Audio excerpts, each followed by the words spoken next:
what is going to happen at the top of the draft, what will happen at 25, some of the best prospects, and much, much more right now with Scott Wright, president of DraftCountdown.com, as the NFL Draft is just a week away, and we are getting ready for it now on the Sports Bash with Scott Wright of DraftCountdown.com here on the Boardwalk Honda Hotline. Welcome back, Scott. We are getting ready to go. 1 week away, according to your website, 7 days, 2 hours, 58 minutes, and 50 seconds.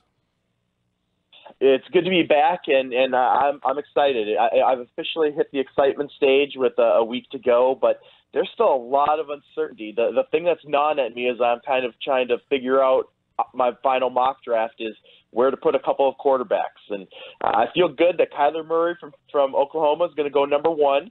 I feel pretty good that Daniel Jones from Duke is a good fit for the Giants with their second first-round pick, but Dwayne Haskins from Ohio State and Drew Lock from Missouri, I could see them going anywhere from the top 4 to falling out of the top 20 and everything in between. Yeah, I know. What is your thoughts on this year's quarterbacks? I mean, is this a good class? Is this a class where teams are going to be reaching on guys just because they're so desperate? Well, the good news is that there's more depth than usual. You're going to find better quality on the board late day 2, early to mid day 3 than you normally would. The bad news is the top of the class is not great. And just to put in perspective, my top-ranked quarterback this year is Dwayne Haskins from Ohio State. He's my number 18 player overall. Kyler Murray is my number 2 quarterback at number 20 overall. But if they were in last year's quarterback class, if you combined them, Haskins would probably be the 4th or 5th quarterback. So there isn't one signal caller in this class that I would bet my job on, to be honest. And if I were a team looking for a quarterback, I wouldn't hesitate to trade a second-round pick for Josh Rosen, because not only does that get you a promising young quarterback, but it's not such a significant investment that you're out of the quarterback derby a year from now when it's going to be a much better crop of passers. Yeah, you have Dwayne Haskins at number 1 in your quarterback rankings at DraftCountdown.com. Kyler Murray at number 2. So if you had the number 1 pick, you would take Haskins over Murray? I wouldn't take either. I'd take. I would go defensive line, and I'd trade for Josh Rosen. But yeah, if I had to choose between the two, I went with Haskins simply because he's more of what I've seen work over the years. He's that big, strong arm prototypical pocket passer. Now, Kyler Murray is inarguably more exciting and may have a more quote unquote upside. Especially when you're talking about exciting a fan base and selling jerseys and being that face of an organization. But I would always try to err on the side of caution, especially when it comes to quarterbacks.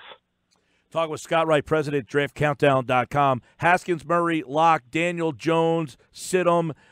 There's your top 5. Do all 5 of those round? No, I think we're going to see 4 quarterbacks in the first round, and then there's going to be and maybe in the top 20 overall, to be honest. And then I think there's going to be a drop-off. And then I think the next guy off the board is going to be Will Grier from West Virginia, probably in the second round. But then there's a bevy of guys who are in that 3rd, 4th-round mix. Personally, I like Jarrett Stidham from Auburn, but I think he could potentially slide a little bit. Also, Tyree Jackson from Buffalo, the big, athletic, freakish talent at the position, just raw.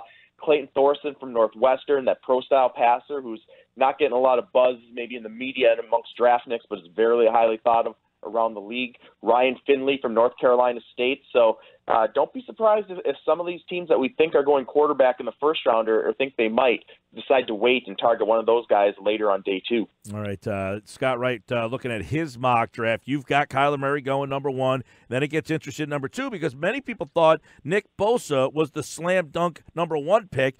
The Cardinals have changed the deal, and then at number 2, you're not sure Bosa even goes there.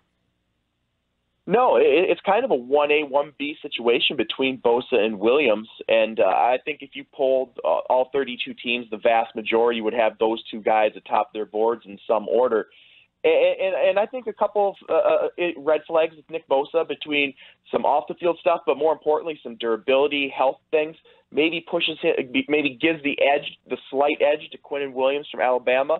And then the Jets at 3, maybe they take Bosa, but I've heard that they might actually prefer Josh Allen from Kentucky, who's more of that that true 3-4 outside linebacker. So maybe Bosa falls to the Raiders at 4, and that's his floor. He's still going to be either the second, third, or fourth pick in the draft, but I don't think it's a lock that he's going number 2 to the 49ers. I think Quinnen Williams is very much in that conversation. Yeah, Quinnen Williams from Alabama. You have going to San Francisco at number 2.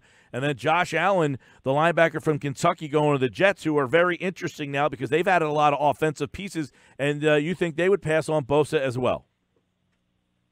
And like I said, because I've heard that they feel Josh Allen is a slightly better fit for their scheme if you can be standing on your feet and playing more of a linebacker role. And that's a spot, too, where it's a strong possibility of a trade. The Jets at 3 and the Buccaneers at 5. If you're betting on trade down spots in the top 5, those are the 2 areas. And the Jets, they don't have a second-round pick from the Sam Darnold trade. So they, I think, would very much like to move down maybe 5-10 spots and recoup another premium draft pick. And it just remains to be seen if there will be a market for the pick. But history has shown us that teams trade up for quarterbacks on draft day. So maybe that's where a surprise happens and somebody we don't expect moves up ahead of the Raiders to take Drew Lock or Dwayne Haskins. Then you got Bosa going 4 to the Raiders, who are interesting because Mike Mayock there, very wild card. John Gruden, they could be, they might be a wild card because they might be interested in a quarterback, I guess, if they're not, the mixed signals on what they feel about Carr. But you think Bosa could go to the Raiders at number 4, but do you think they could also be a wild card team? I think everything is on the table for the Raiders at number 4. And if I were Derek Carr, I would be researching real estate agents because I don't think he's long for the Raiders. And it's not even that John Gruden doesn't like him necessarily. I don't think he likes the resources that are dedicated to him. I think he looks at it and says, boy, instead of paying Derek Carr $25 million a year, whatever it is, I can bring in a rookie quarterback for 20% of that. And then I could spend that money to upgrade other places. So do not be surprised. I would not be surprised at all if the Raiders take a quarterback, and they've been linked to a bunch of them. And I think if for some reason the Cardinals decided they didn't want Kyler Murray, they'd be getting a phone call from Gruden about trading up to number 1 to take him. But I've heard him linked to Haskins. I haven't heard linked to Locke. Even later in the first round, if Daniel Jones were to slide a little bit, maybe he'd be in play with 24, 27. So if I were a betting man, I would say the Raiders can be the team that shakes things up on draft day and gives us that wow moment at the top. Scott Wright, draftcountdown.com. The draft is a week from today. Devin White, this is a position you don't see a whole heck of a lot in the top 5. Linebacker, LSU, going to Tampa Bay. Yeah, and that's kind of a question we've been asking ourselves in recent years is how early is too early for an off-the-ball linebacker. And Roquan Smith went just a few picks later, so it wouldn't be unheard of. But if you take him that early, it's a huge investment at that position, which is why I think Tampa Bay is going to be a spot that trades down because they know they can move down 5 to 7 spots and still get maybe not Devin White, but plan B would be Devin Bush from Michigan, who's a very similar type of player, and it's kind of a 1A, 1B situation there. So I think the Buccaneers are a strong candidate to trade down, especially, once again, quarterbacks. If somebody feels the Giants are going to take a quarterback at 6 and they want to get ahead of New York, I think Tampa Bay is going to be open for business. Giants, interesting. They got criticized by some for not taking the quarterback last year. Number 6 this year. You think they'll pass on the quarterback yet again? I think so. I think they're going to take one of these freakish defensive linemen. I think that's the organization's DNA, and it really hasn't changed much since I've been covering the draft over the last 2 decades, and I think it was before I came along even. So I really do. Maybe they take a quarterback with a second first rounder. I think if they do, Daniel Jones is clearly the most logical fit, but they, for whatever reason, are relatively happy with Eli Manning still, and I still criticize them for taking Saquon Barkley last year. And it's not that I don't like Saquon Barkley. I think he's phenomenal. I gave him my elite grade, but here we are a year later, and Saquon Barkley worked out as well as they possibly could have hoped for, yet they're still picking number 6 overall in the draft. They seem rudderless in terms of their long-term future at the most important position in the game. And Saquon Barkley's already eaten up going into year 2 of his contract, and he's going to be getting a huge payday soon. So not only did you invest the number 2 overall pick, pretty soon you're going to be giving him who knows how many tens of millions guaranteed. And that's why you don't take running backs early in the draft when you don't have a quarterback. Yeah, and then Jacksonville, interesting. They went to the AFC Championship game 2 years ago. Last year, they were a mess, and part of that mess, they've got Foles. You think they need someone to protect them? Yeah, now it's about surrounding Foles with weapons, and this is what I think everybody has. Juwan Taylor, the offensive tackle from Florida. This is one of those chalk picks in just about every mock draft, and it makes sense on so many levels. I think the other alternative would be T.J. Hawkinson, the tight end from Iowa. It would fill a huge need on that team. They need a tight end, and I think Tom Coughlin's has that old school mentality and approach that he would appreciate an old school throwback tight end like Hawkinson, who's a very good pass catcher but an outstanding blocker, and clearly the top player at that position in this class. Now, you think he's going to go Hawkinson to Detroit with the defensive, Patricia, the head coach. They need an offensive weapon. They go for a tight end at number 8, pretty high. And they've been looking for a tight end for a while now. Even last offseason, there was talk that they were going to trade for Rob Gronkowski before Gronk said, well, I'll retire if you trade me there. And that fell through. So it's definitely a position they want to upgrade. And Hawkinson would upgrade that whole offense, not only the passing attack, but also the blocking attack. And if the Lions don't take Hawkinson there, I've heard the Bills with the very next pick are salivating over him. And maybe they even try to trade up and play leapfrog and get a deal done to get up ahead and get Hawkinson. But he's going to go somewhere in that top 7 to 12 overall. What about at number 9? Ed Oliver's a name that a lot of people, really are intrigued by. He went to a Houston, not a football factory, but you have Buffalo taking Ed Oliver, but there's a lot of teams that might want to get their hands on him. It's kind of been a roller coaster for Ed Oliver's draft stock, up, down, and right now he's trending upward again. Some really impressive workouts, which we thought he would test very well with his athleticism and his speed and his quickness, and there's talk that he could go as early as the top 5 overall, and I don't think he's going to escape the top 10. And a guy that a lot of teams are looking at, and one of those players, I think, in the back end of the top 10 where we could see some jockeying in terms of trades as some team tries to go get him. But the comparisons to Aaron Donald, Ed Oliver's a very good player, but he's no Aaron Donald. I ran a poll on my Twitter account the other day that I asked if Aaron Donald is a 10, what is Ed Oliver? And the results from my followers were basically 7 or 8, and I tend to agree with that. He's a very good player, and he's going to be a unique weapon in the defensive front 7. But if you're expecting Aaron Donald, you're going to come away disappointed.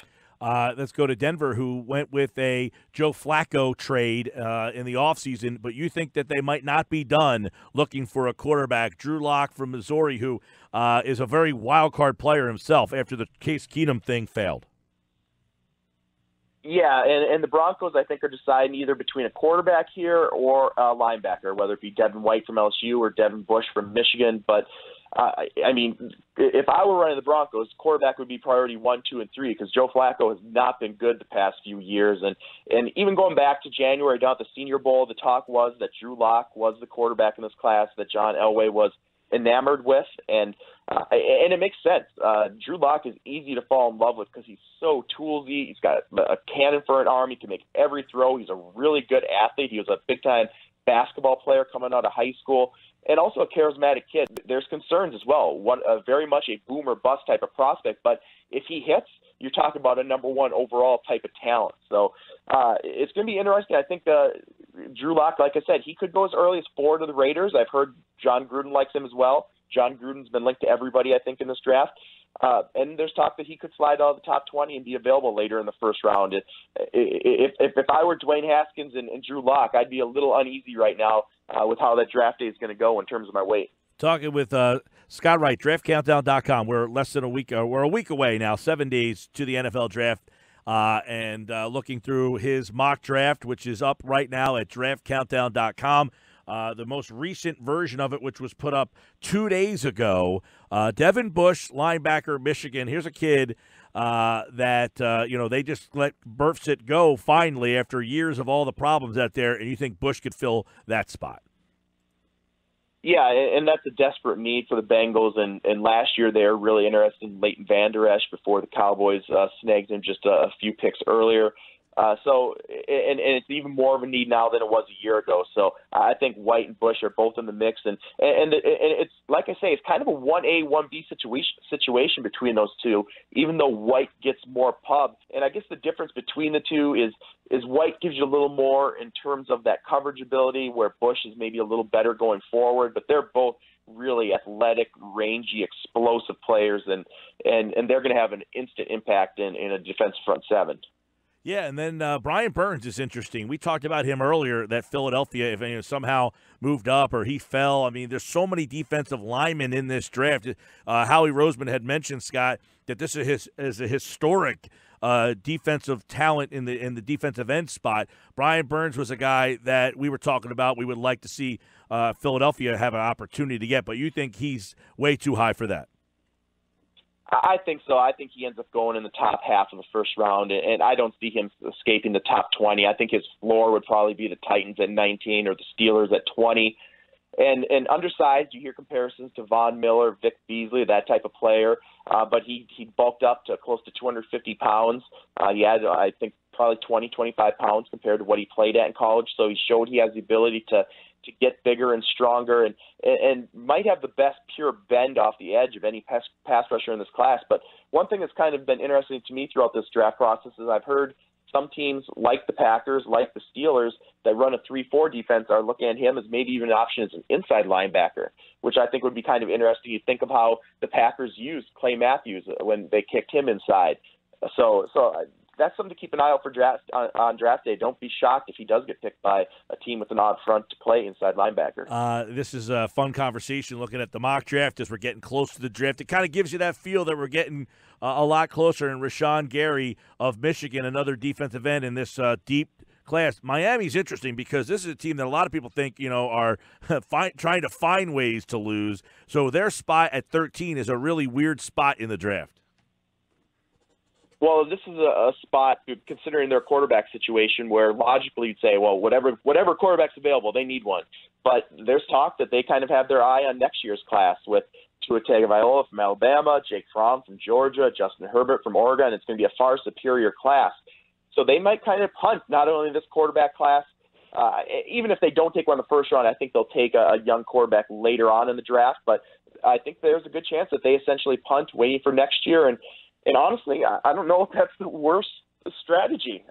If you take kind of a macro view of it, it's not fun if you're a fan of the team this upcoming season, but they just don't have an identity on either side of the ball. They really need to stock those shelves, or whatever quarterback they bring in is going to be destined to struggle, if not fail. So the Dolphins, it's going to be really interesting to see what they end up doing and if they decide to wait until next year. So my argument, though, would be, if I'm the Dolphins, is take a quarterback there, and if it works, awesome. If not, if you have any doubt, go get the guy you want next year. So what if it ends up costing you 2 first-round picks? That's cheap for a good quarterback. Let's look at, Washington here in the division. You've got Dwayne Haskins. He's your favorite quarterback. They went and got Case Keenum, the Alex Smith injury. Washington, they've gone through the draft, Robert Griffin, Kirk Cousins, but it looks like you think this is time for them to go back down that road, and they might get a steal here. Well, in full disclosure, I have absolutely no feel for the Redskins pick there at 15. That was just kind of a dart. They are a really tough team to get a read on because they could go in so many different directions. I think they clearly need a quarterback, but I also hear that they feel better about Case Keenum and Colt McCoy than a lot of people probably would. And I think in terms of Jay Gruden, I think the quarterback who was the best fit for him might be Daniel Jones from Duke. So I wouldn't be shocked if they passed on a quarterback at 15. And they've also been linked to Josh Rosen, which I think would be an outstanding route to take. If I'm Washington, I would trade a second-rounder for Josh Rosen in a heartbeat. I think that would be a huge upgrade for them, but also keep their possibilities open going down the line. So that, to me, is still one of the biggest wild cards in the entire first round. Jump down to the Giants' second pick. This is where you think they could possibly find that replacement for Eli Manning. Daniel Jones out of Duke. Yeah, and I've been saying for many months that I think Daniel Jones seems like the most logical fit for that organization, and for a lot of different reasons. And everybody talks about the relationship with David Cutcliffe, who was a mentor for the Mannings. But I was having a conversation with somebody, and they brought up, I think, a pretty interesting point in that not only would the organization maybe feel comfortable with Daniel Jones and vice versa, but I think Eli Manning would probably feel most comfortable with Daniel Jones. He's going to be able to get the inside scoop on what type of kid he is from somebody very close to him. And I think there's probably going to be an extra added level of trust there, and Jones will know what the situation is, and he's not going to rock the boat, and he's going to bide his time. So that seems to make sense to me. But I wouldn't be shocked if the Giants didn't go quarterback in the first round. And if they don't, I think that second or first round pick, I think they'd be looking at an offensive lineman, maybe Garrett Bradbury from NC State. All right, let's bounce down a little deeper here into the draft. Marquise Brown's interesting. You've got him going 22 to Baltimore. He was a name we brought up earlier at wide receiver. If the Eagles, want to try to get somebody for Deshaun Jackson, who's on an interesting deal. You got Aguilar, who's got 1 year left on the deal. Would Hollywood Brown, you have him going 22 to the Ravens. Is he your favorite is he the best wide receiver and your favorite wide receiver in this draft? I have him number 2, but it's kind of a coin flip with him and DK Metcalf from Ole Miss, and very different types of players, especially if they're standing next to each other. You'd have a hard time believing they played the same position based on their physiques. Metcalf is huge, and Brown is very slight, but he's one of those guys. I think he could go as early as 15 to Washington. That's one of those myriad of directions I think Washington could go. But other landing spots, I think the Titans have shown interest. I think the Ravens, I think he'd be exactly the type of receiver they need that offense to take advantage when teams play forward and load the box against Lamar Jackson. So there's a lot of potential landing spots for Marquise Brown in that second half of the first round. And all the indications I've gotten are that he, not Metcalf, is the favorite to be the first wideout off the board. All right, as we head to where Philadelphia stands at 25, they've got to be a very wild card-esque team because Howie Roseman always is on the phones. Plus, they're a pretty good team, and 25 were pretty deep. But there's a lot of talent on that defensive line. He kind of mentioned that. That was about the only card that he may have played, was that he really thinks there's a lot of defensive line talent here. You like Dexter Lawrence, which is interesting. I like him, and a lot of people have said, well, he's just not the right fit for this defense, more of a 3-4 nose. But how does he look in a 4-3, next to a guy like Fletcher Cox? And, of course, they brought Malik Jackson in here. Yeah, I think Dexter Lawrence would give them something they're currently lacking in terms of that big size. And I think he can play in a 4-3 or a 3-4 defense. And there's a lot of talk that, well, he wasn't this overly productive pass rusher in college. And that's true. He's never going to be a double-digit sack guy. He's not Aaron Donald. But it was such a deep crop of defensive linemen there at Clemson that they could take him out of the game on obvious passing downs. And they brought in Albert Huggins, who's probably going to be a 3rd or 4th round pick in his own right. The backup is going to go that early. So I think the stats are a little misleading with Dexter Lawrence. And to me, if Vita Vea went, 12, 13 overall last year, Dexter Lawrence shouldn't escape the top 20. And if he does, it's going to be a value. So I think for the Eagles, he could be a Haloti Ngata type. Sorry about that. The draft dog on squirrel. But I think he could be he's going to be a great value for Philly. And like you said, offensive, defensive line, that's that organization's MO. That's what they look for early in the draft. And there's going to be a lot of good options, I think, on both sides of the ball. All right, Josh Jacobs, is he the one first-round running back? Does he even go in the first round? If a running back's going to go in the first round, it's going to be Jacobs. And the thing that honestly leads me to believe he's going to is they invited him to the draft. He was one of the 21 players that they invited, and by and large, the league tries to invite players that they're pretty confident are going to go in the first round. They don't want any embarrassments for themselves or the kids waiting around too long. So I think somebody will pull the trigger on him in the first round. It's just a matter of where. And for me, I think the favorite would be the Raiders. They have 2 picks at 24 and 27, and they need a replacement for Marshawn Lynch. All right. Where does the talent drop off in this draft? Where for you is that line of demarcation? Well, there's a bunch of them all throughout the draft. And honestly, at the top, I think you probably go 5 or 6, and then there's a drop-off. And then for, I think, most teams, by the time you get in the middle of the first round, you're looking at the similar type of value that you're going to get late, early to mid-second round. There's not going to be that big of a difference between, say, 20 and 40. So I think that's why you're going to see a lot of teams being open for business and willing to move down. It's just a matter of if there's going to be teams wanting to move up. But history tells us, I'm sorry if I've repeated this stat before, but in the last 3 years, there's been 9 quarterbacks taken in the top 12. In 8 of those 9 cases, the teams traded up for them. The only one that didn't was the Browns because they already had the number 1 pick and they took Baker Mayfield. So if the last 3 years are any indication, teams are going to be jockeying to move around to get whether it be Dwayne Haskins, Drew Lock, or Daniel Jones. All right, next week we will dive into it deeper. You'll have the latest mock draft up. You can get all this information, all of Scott's thoughts on your favorite team at draftcountdown.com as the NFL draft just 1 week away. Scott, we will talk to you on draft day. All right, talk to you then.